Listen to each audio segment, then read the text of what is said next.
বরফের নিচে জমে থাকা চুনাপাথরের নদী থেকে যখন হাতে তৈরি সরঞ্জাম দিয়ে ব্লক কেটে আনা হয়, এই সাদা পাথরই কয়েক সপ্তাহ পর রূপ নেবে স্কুলের বোর্ডে ব্যবহৃত একটি সাধারণ চকে।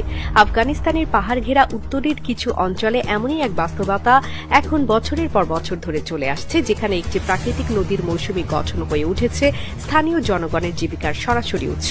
এই নদী বর্ষার সময় পাহাড় থেকে গলে আসা চুনাপাথরে এতটাই পরিপূর্ণ হয়ে ওঠে যে তার পানির রং হয় দুধের মতো ঘন সাদা। আর শীতের সময় যখন এই নদী জমে বরফ হয়ে যায়, তখন সেই বরফের নিচে জমা চুন গড়ে তোলে বড় বড় খণ্ড, যেগুলো কেটে এনে প্রক্রিয়াজাত করেই বানানো হয় লেখার চক।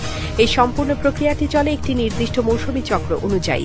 বৃষ্টির পানিতে ও পাহাড়ি তুষারে ধুয়ে আসা চুনাপাথর নদীতে এসে জমা হয় এবং ধীরে ধীরে ঠান্ডা আবহাওয়ার প্রভাবে তার তলদেশে জমাট বাঁধে। বরফ জমে গেলে স্থানীয় শ্রমিকরা শুরু করেন কাটার কাজ। কোনো আধুনিক যন্ত্র নয়, এই কাজ সম্পূর্ণভাবে চলে হাতে তৈরি কাটার যন্ত্র দিয়ে। বরফ ভেঙে নিচে তোলা হয় শক্ত চুনের ব্লক, তারপর এগুলো মাঠে এনে দিনের পর দিন রোদে শুকানো হয় যাতে ভেতরের আর্দ্রতা সরে যায়। এরপর সেই শক্ত ব্লক ভেঙে ছোট ছোট টুকরো করা হয়। ছাঁকনির মাধ্যমে তা আলাদা করে গুঁড়া বানানো হয়। এই গুঁড়া আবার একটি ম্যানুয়াল প্রেসে চাপ দিয়ে গঠন দেওয়া হয় চকের মতো। এভাবেই একটি প্রাকৃতিক নদীর মৌসুমী চুন থেকে গড়ে ওঠে হাজার হাজার স্কুলের প্রতিদিনের লেখার প্রধান উপকরণ। এই চকের উৎপাদন শুধু স্থানীয় শিক্ষা ব্যবস্থার জন্য গুরুত্বপূর্ণ নয়, এটি এখন হয়ে উঠেছে একটি স্বতন্ত্র গ্রামীণ শিল্প।